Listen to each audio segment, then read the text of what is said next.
Olá pessoal, tudo bem? A graça e a paz do Senhor que possa repousar sobre você e sobre a sua casa. Hoje eu quero compartilhar com vocês uma mensagem que Deus ministrou primeiramente ao meu coração e agora eu quero poder compartilhar com vocês.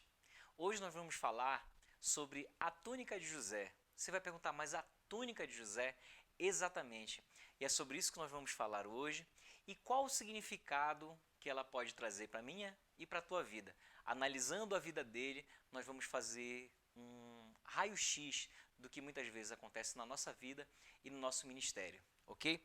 Vamos então para a citação que está em Gênesis 37, de 3 a 5, diz a seguinte coisa: Israel amava a José mais do que todos os seus filhos, porque era filho da sua velhice, e fez-lhe uma túnica de várias cores.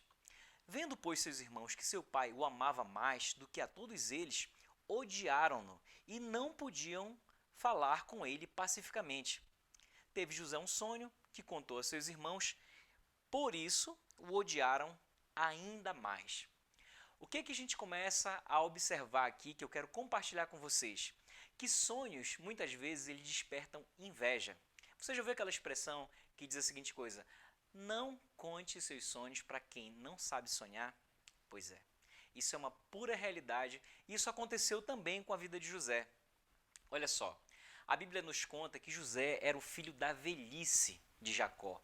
Então ele tinha um carinho diferenciado por José e ele começou a expressar isso, isso ficou de uma forma muito evidente com todos, no meio de todos os irmãos, eles começaram a perceber que José era muito mais amado por Jacó do que os outros. E nós sabemos que isso é uma realidade que acontece em muitas famílias. Às vezes, o pai ele não consegue dividir de maneira igual o seu amor. E você pode dizer, mas poxa, isso aconteceu também com a família de Jacó? É claro. E o que eu acho mais lindo, gente, que a Bíblia fala, tudo o que acontece está escrito. Seja as coisas boas que os homens de Deus fizeram ou quando eles falharam, ainda assim a Bíblia ela conta. Ela não esconde as coisas erradas, as coisas ruins que os homens fizeram. Ela mostra tudo, porque a Bíblia ela é a palavra da verdade. E isso é muito importante para a gente poder entender. Se você já teve algum problema dentro da sua família, você vai ver também que muitas vezes nas histórias bíblicas, muitos desses problemas também acontecem. Então vamos lá.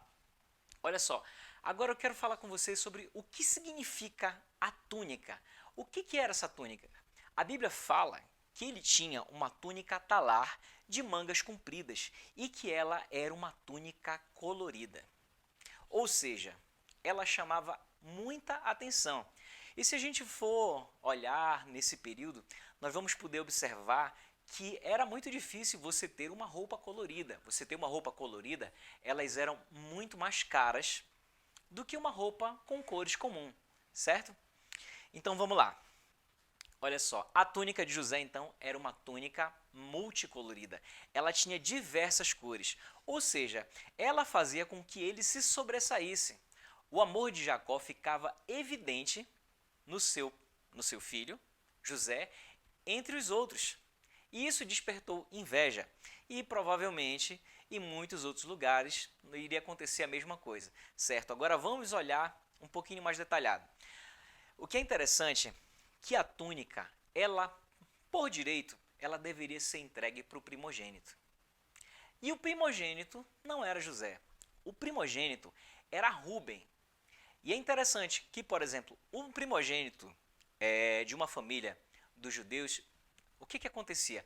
O primogênito sempre recebia uma porção dobrada. Ou seja, se todos os filhos receberam um pedaço de bife, né? O mais velho, o primogênito, ele recebe dois. Toda a herança dele, inclusive, era uma herança que seria em dobro de todos os outros. Então ele tinha diversos privilégios. Só que Rubem havia perdido esse privilégio.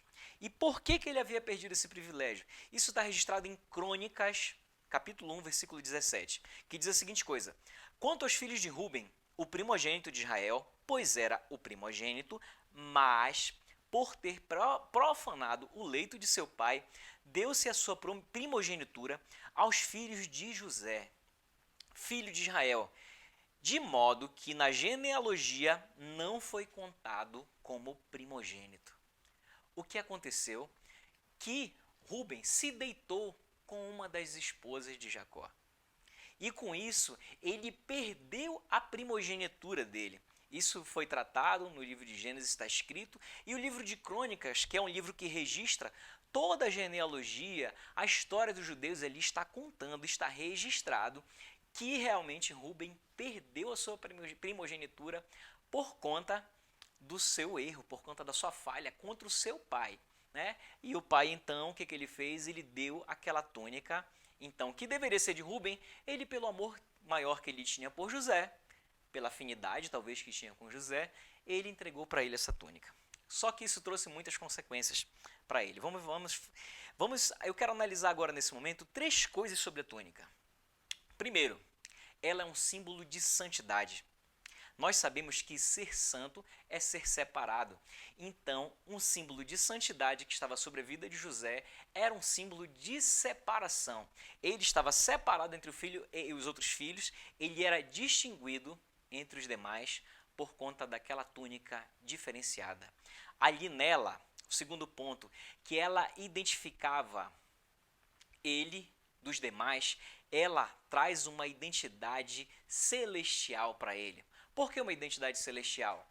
Porque nós sabemos que Jacó, olha só gente, quando a gente fala o Deus de Abraão, Isaac e Jacó, havia uma herança de promessa sobre a vida de Jacó. E essa herança de promessa sobre a vida de Jacó, ele depositaria sobre o primogênito dele, que no caso Rúben já havia perdido, então ele vai entregar para José, o seu filho amado. Então sobre José existia também uma identidade celestial. Eu quero te dizer que sobre a sua vida também existe uma identidade celestial. Você sabia disso? Você sabia que existe um reino espiritual onde anjos acampam ao nosso redor e eles conhecem você. Eles sabem que Deus tem um selo sobre a sua vida e a palavra do Senhor diz que os anjos do Senhor nos guardam. Isso significa, meu amado e minha amada, que Deus tem uma identidade celestial reservada para você. Agora eu quero te dizer que isso muitas vezes pode trazer consequências, porque você passa a ser um espelho para outras pessoas e por outro lado também você passa a ser algumas vezes até apedrejado por causa dessa túnica que você veste.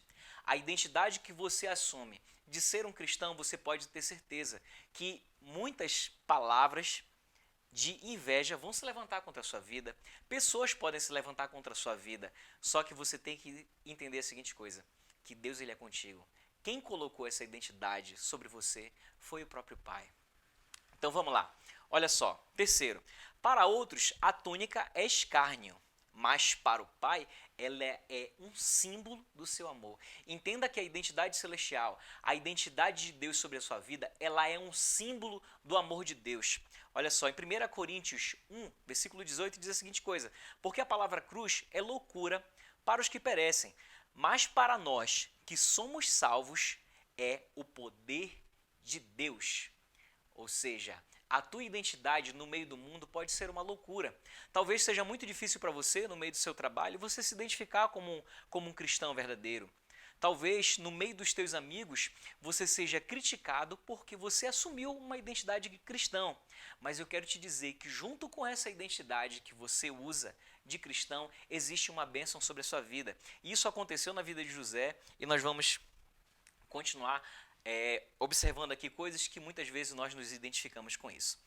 Olha só, agora olhe também o que aconteceu. Teve um momento em que não foram só os irmãos que não gostaram dos sonhos de José. Ele contou para o seu pai também um dos seus sonhos e olha o que o pai dele falou, olha o que Jacó falou para José. Reinarás, em Gênesis 37, versículo 8, reinarás com efeito sobre nós e sobre nós dominará realmente. E com isso, tanto mais o odiavam por causa dos seus sonhos e de suas palavras.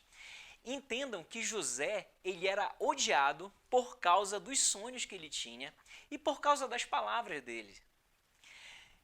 É interessante a gente analisar isso, porque existem sonhos que a gente tem que algumas vezes eles têm que ficar somente com a gente. Que se você for colocar para fora, Você pode levantar inveja contra você. Você pode levantar pessoas podem se levantar, na verdade, contra você por causa dos teus sonhos, ou porque você verbalizou os seus sonhos. Então, muitas vezes, a coisa mais coerente, a coisa mais prudente a se fazer é você guardar o seu sonho com você. Agora, entenda que guardar o seu sonho com você não quer dizer que você não vai realizá-lo, porque aqui nós vamos entrar na seguinte coisa: existe uma diferença entre sonho e objetivo. Se você tem um sonho de um dia se tornar um médico, por exemplo, esse sonho ele pode deixar de ser um sonho e passar a se tornar realidade se você tirar ele do ambiente de sonho e colocar no ambiente de objetivo. Se você tem o sonho de ser médico, mas você não transforma isso no objetivo de ser médico, aí ele não se concreta. Agora, quando um sonho começa a se tornar um objetivo, fica muito mais fácil dele ser realizado. E às vezes você pode não falar para ninguém, mas ainda assim está executando o seu sonho como um objetivo. Ok? Então vamos continuar. Olha só, importante para a nossa reflexão que as primeiras barreiras muitas vezes elas acontecem dentro de casa. Os psicólogos muitas vezes eles afirmam que as primeiras feridas, as primeiras mágoas que nós temos, primeiramente elas são vividas dentro de casa. Elas não acontecem lá fora. Você sabe por quê? Porque nós somos feridos normalmente por pessoas que nós amamos. Uma pessoa quando está na rua e fala alguma coisa para você, se de repente você não tem uma conexão grande com ela, pode ser que ela fale alguma coisa e aquilo não chegue no teu coração. Mas imagina ouvir isso de um irmão. Imagina ouvir isso de uma irmã ou de um pai. Certamente machuca. Só que todos nós estamos expostos a passar por isso. Às vezes nós ficamos presos por causa de palavras que nós ouvimos, coisas que nós vivemos quando éramos crianças, mas existe um momento do crescimento. Agora é hora de vencer. Agora é hora de avançar. É hora de deixar isso para trás e continuar. E é sobre isso exatamente que nós vamos ver na vida de José. Olha só. Todo propósito que você tem, ele sempre vai encontrar obstáculos. Tudo aquilo que você tem o objetivo de fazer sempre vai ser difícil, mas se você colocar em prática, se você perseverar, com certeza você vai conseguir. Para a gente chegar hoje e estar fazendo o que a gente está fazendo aqui, muitos obstáculos houveram, mas nós persistimos e continuamos e assim nós estamos conseguindo entregar para você essa mensagem hoje. Certo? Então, propósito sempre encontra obstáculos. Outra coisa que é importantíssimo, para quem tem a identidade de Cristo, para quem tem a identidade de um filho amado sobre a sua vida, ele sabe que o futuro é um bom lugar para se morar. Ou seja, quando você tira as coisas do âmbito dos sonhos e leva ele para o objetivo, significa que você começa a morar então no futuro. O teu presente, você já está aqui, certo? Mas só que quando os passos que você está dando no presente é com o objetivo da sua meta, você passa a morar no futuro. Então, para quem quer ser alguém de verdade, para quem quer ser vitorioso, você tem que entender que o futuro é a melhor morada que você pode ter. Dentro da tua casa, sendo um marido melhor, sendo uma esposa melhor, sendo um pai melhor. Se você ainda não é aquilo que você gostaria de ser, comece a morar no futuro. Comece a estabelecer isso como meta na sua vida. Tire do âmbito dos sonhos e comece a concretizar para o âmbito dos objetivos.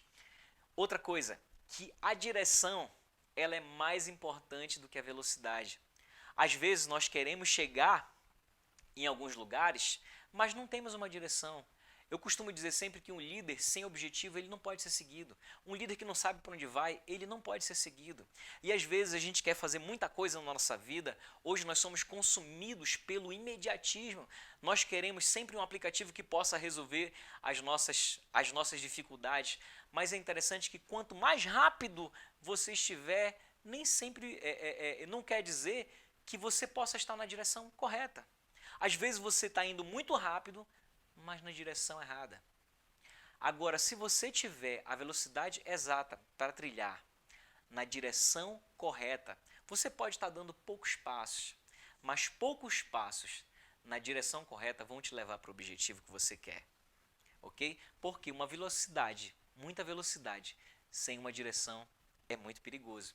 Nós podemos ver isso inclusive no trânsito. Você vê pessoas indo muito rápido, sem uma direção, sem controle. Isso muitas vezes causa acidente. Na vida não é diferente. Então pense na direção e não somente na velocidade, ok? Olha só, e é interessante que sempre quando a túnica de José ela incomodava os seus irmãos. Então o que eles queriam? Qual era o objetivo deles? Quando eles tiveram a oportunidade, a primeira coisa que eles queriam fazer é destruir o significado daquela túnica. Eles queriam destruir o que aquilo significava para eles, porque aquilo incomodava. Eles queriam tirar aquilo da vista deles. O verso 4 de Gênesis diz a seguinte coisa, que despertou a inveja, vendo que era mais amado. Já não podiam mais o falar pacificamente. Olha só, no verso 27 ao 26, quando eles começam a tramar, no momento que José vai se aproximar, que Jacó manda ele encontrar os seus irmãos no meio do campo que estavam trabalhando, quando eles avistam José se aproximando deles, eles começam a tramar para tirar a vida de José. Eles começam a tramar para acabar, para destruir José, porque José incomodava. E eles nem sequer conseguiam mais falar com ele se não fosse com esporros, se não fossem com palavras ásperas, porque diz que eles não conseguiam mais falar pacificamente.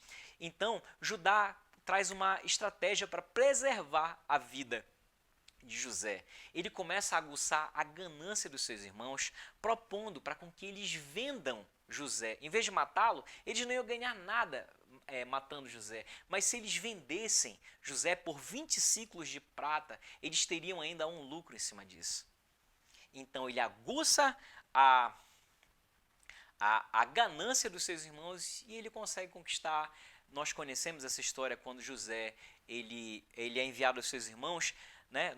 Em Gênesis 37, no verso 18, diz que de longe eles viram e antes que chegasse, conspiraram contra ele para o matar e diziam, lá vem o tal sonhador. É aquilo que nós falamos, os sonhos de José, na vista deles, era apenas o incômodo. O sonho de José, na vista deles, era loucura.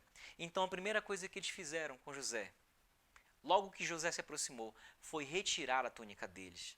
Retirar a identidade, retirar aquela marca dele, aquilo que mais o identificava. E às vezes na vida da gente acontece isso. Pessoas às vezes se aproximam somente para retirar aquilo que mais brilha em você. Talvez você esteja sofrendo porque isso aconteceu contigo. Porque pessoas se levantaram muitas vezes contra a sua reputação e você foi lá para baixo.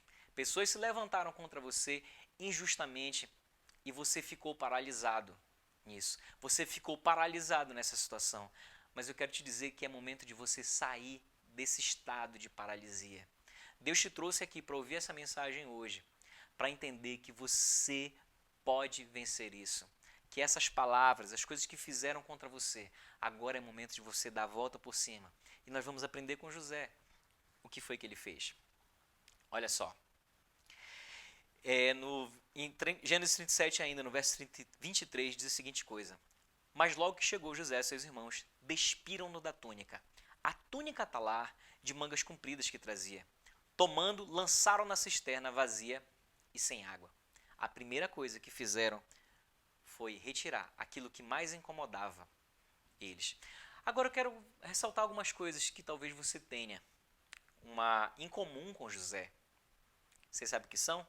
Você certamente tem dons. Você certamente tem talentos. E esses dons, esses talentos, eu quero te dizer que eles foram entregues para você pelo próprio Deus. Que existe um propósito de Deus para com esse talento que Ele te entregou. Isso que você sabe fazer é exatamente isso que você está pensando. Aquilo que queima no teu coração todo dia. Aquilo que a todo momento você pensa.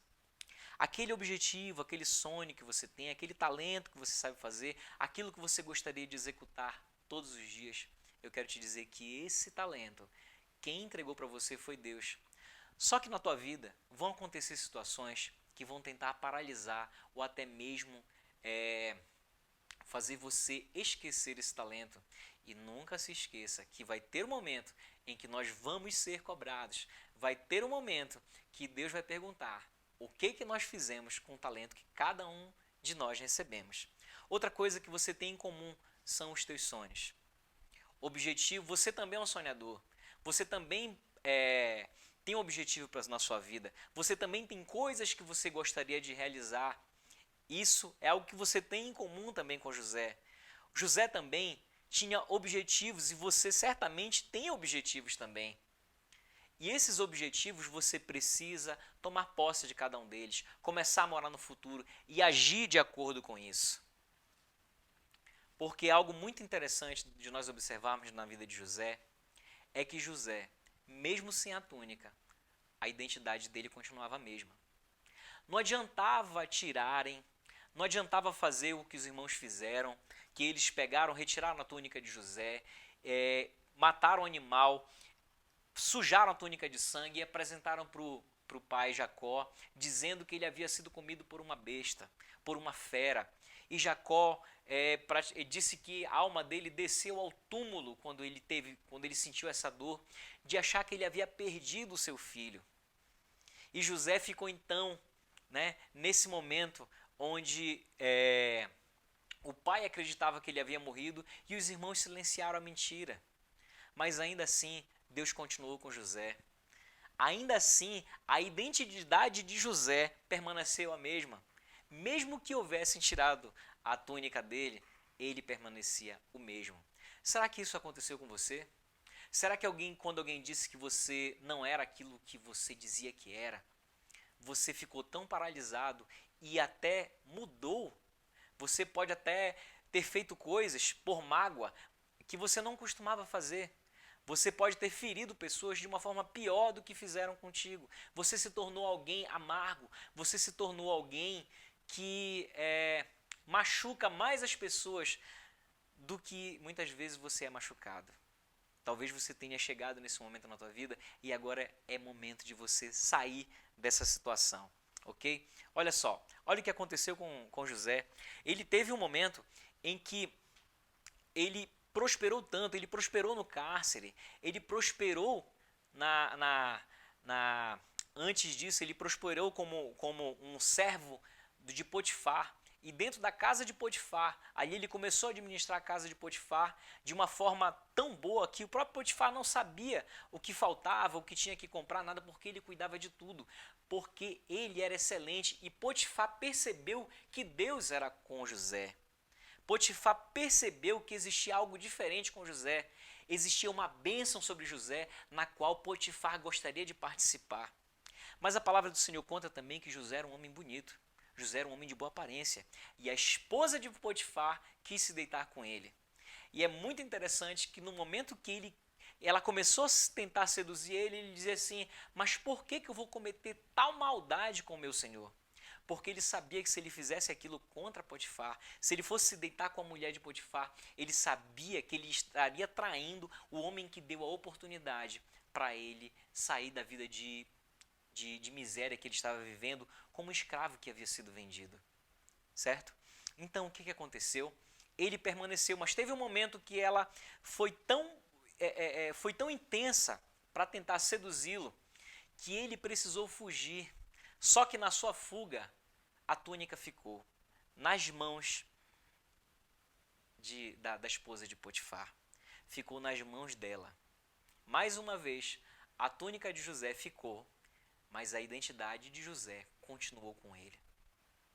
Nós precisamos sempre entender isso, que ainda que aconteçam as dificuldades, nós não podemos esquecer que existe uma marca sobre as nossas vidas.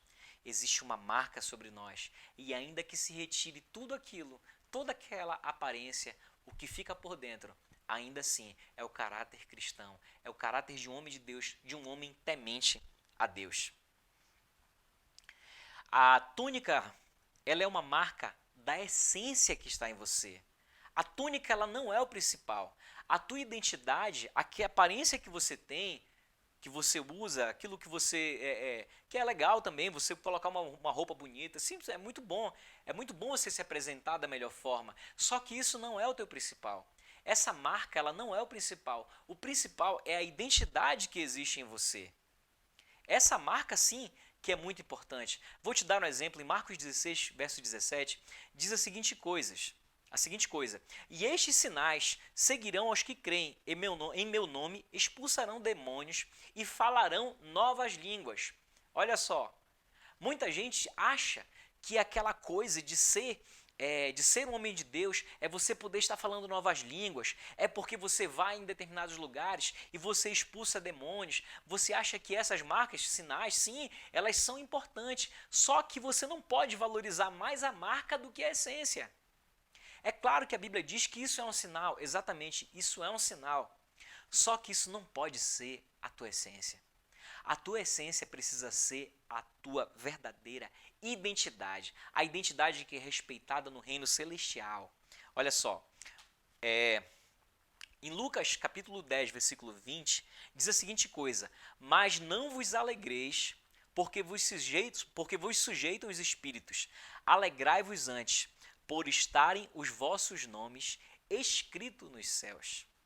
Isso aconteceu porque os discípulos estavam muito felizes, porque os demônios estavam se submetendo, porque a marca da promessa, a marca dos escolhidos estava sobre eles, a túnica estava sobre eles. Mas e aí?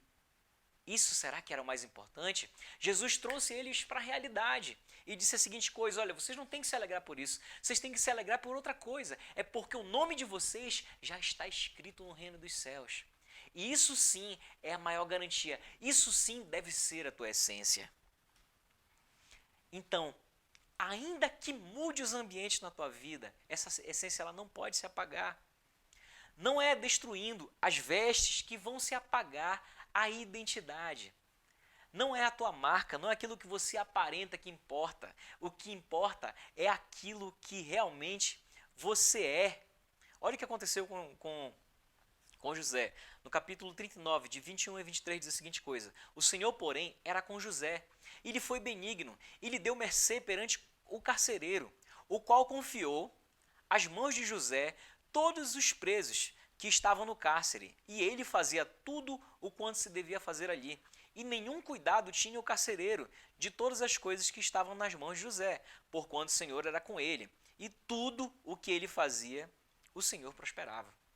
Mais uma vez a mão de Deus estava sobre José, porque depois dessa situação que a túnica dele ficou nas mãos da esposa de Potifar, ela disse para Potifar que ele estava tentando seduzi-la, e por conta disso Potifar, com muita raiva, levou ele ao cárcere. Só que ainda no cárcere, Deus era com José. Ainda sem a túnica, Deus era com José. Ainda sem a justiça voltada para ele, Deus era com José. Ainda que você esteja na pior das situações, Deus ainda é contigo. Não esqueça da sua essência. Não esqueça de quem te chamou. Não esqueça que não é somente a tua aparência que importa, mas importa quem você é. E aonde você estiver, ainda que se mude o ambiente, que antes era na casa do Potifar, e ele passou para o pior dos níveis, que ele passou ao cárcere. Até no cárcere, Deus abençoou. Talvez você esteja num cárcere, mas ainda assim Deus está te abençoando. Ainda assim, Deus é contigo. Então, olha só. Deus ele te colocará aonde Ele quer. O Senhor cria muitas vezes situações para nós que cremos nele.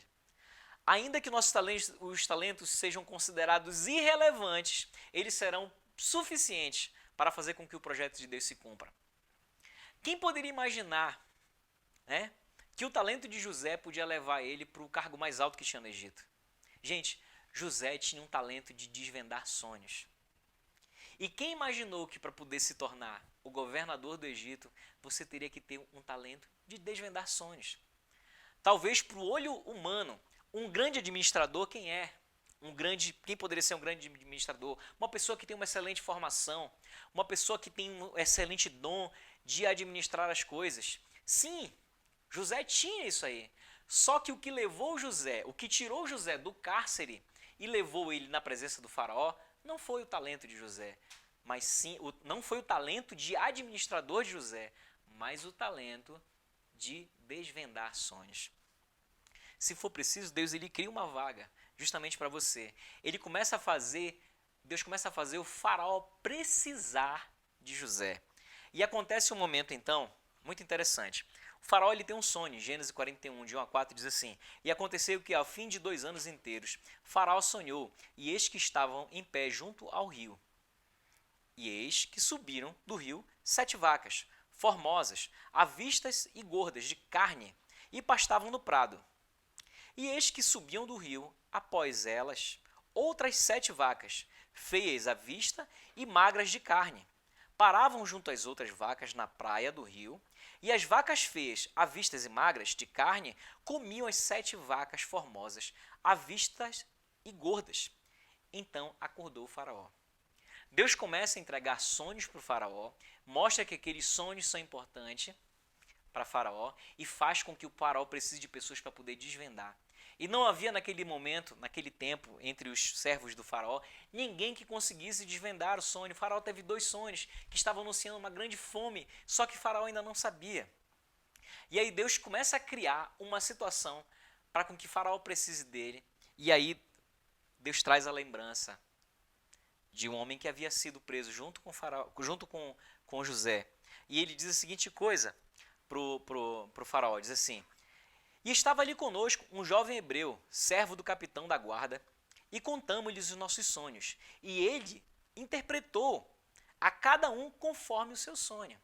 Então ele compartilhou com o faraó uma situação que ele havia vivido dentro do cárcere, que ele havia conhecido um jovem hebreu e que havia desvendado os sonhos dele. E ele disse: Senhor, esse faraó, esse rapaz então pode decifrar o seu sonho.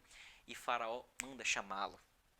Deus cria uma situação onde José desvenda o sonho de faraó. Mas não só isso, ele desvenda o sonho e entrega ao mesmo tempo uma solução para resolver aquilo. Ele diz que para o faraó que esse sonho significa uma grande fome e que ele precisava estocar alimentos e que ele precisava criar uma forma de fazer com que esses alimentos fossem estocados para eles poderem sobreviver. Ele precisava ter inteligência e ele sugeriu para com que faraó separasse homens que soubessem fazer isso, homens inteligentes que pudessem administrar esse tipo de crise e que pudessem separar uma parte de tudo que fosse colhido para com que eles vivessem no tempo de escassez. E então, o que acontece? O faraó diz a seguinte coisa, em Gênesis 41, de 38 a 40, ele fala a seguinte coisa: E disse faraó a seus servos: Acharemos um homem como este, em quem haja o Espírito de Deus? Depois disse faraó a José: Pois que Deus te fez saber tudo isto, ninguém há tão entendido e sábio como tu. Tu estarás sobre a minha casa, e por tua boca se governará todo o meu povo. Somente no trono eu serei maior que tu. Deus tira José do cárcere, leva ele do extremo, do mais baixo, ao ponto mais alto, por conta de um talento que Deus entregou, por conta de uma promessa, por conta de uma marca que Deus tinha entregado para José. E José foi simplesmente com o talento que ele tinha, que quem imaginaria que esse desvendador de sonhos podia se tornar o grande governador do Egito. Você pode olhar para um talento que você tem e achar que ele é muito pouco. Você pode achar que o talento que você tem não é nada. Mas eu quero te dizer que Deus está envolvido nesse negócio. Você faz parte do negócio de Deus e Ele quer fazer com que esse talento que você tenha, muitas pessoas possam ser abençoadas. E eu quero colocar aqui algumas semelhanças que tinham entre José e Jesus. Primeiro, eles tinham uma missão de salvar os seus. Eles não estavam sofrendo por causa de qualquer coisa. Eles receberam uma culpa injustamente e ainda assim cumpriram o seu propósito. Inclusive se levantaram contra as vestes deles. Olha só, em Mateus 27 a 31 diz a seguinte coisa: Logo a seguir os soldados do governador, levando Jesus ao pretório, reuniram em torno dele e toda a corte. Despojando as suas vestes, cobriram-no com um manto escarlate. Tecendo uma coroa de espinho, puseram na cabeça e na mão direita um caniço. E ajoelhando-se diante dele, escarneciam, dizendo: Salve, Rei dos Judeus.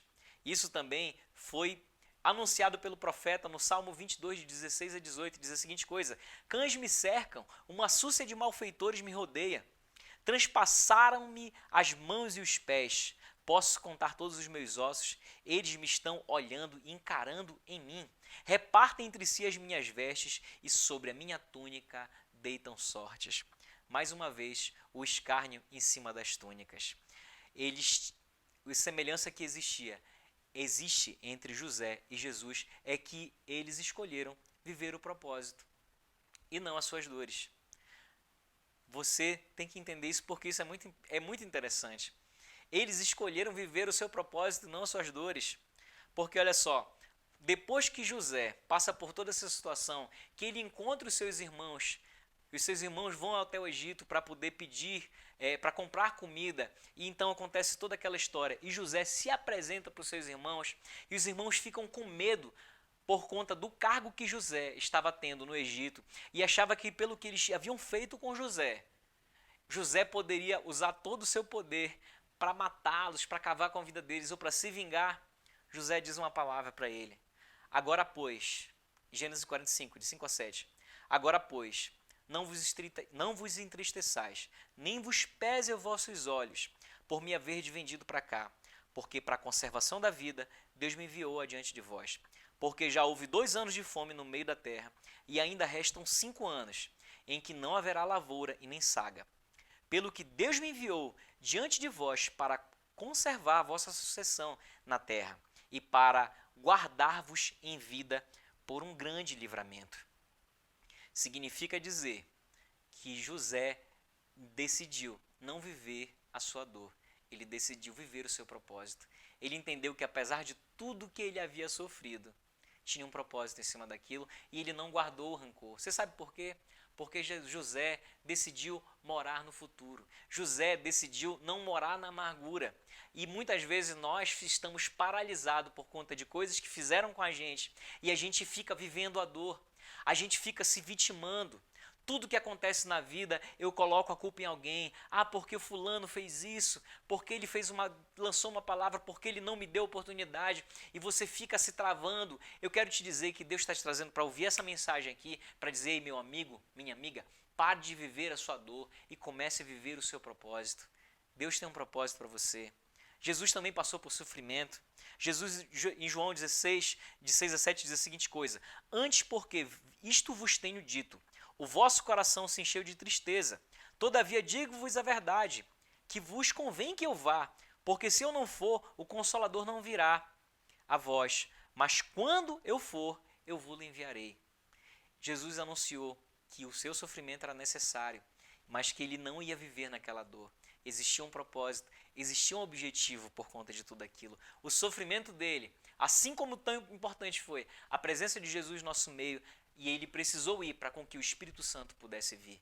Ele tinha uma missão, ele tinha um propósito. Comece a viver fora da sua dor, comece a sair da sua dor, comece a viver o seu propósito.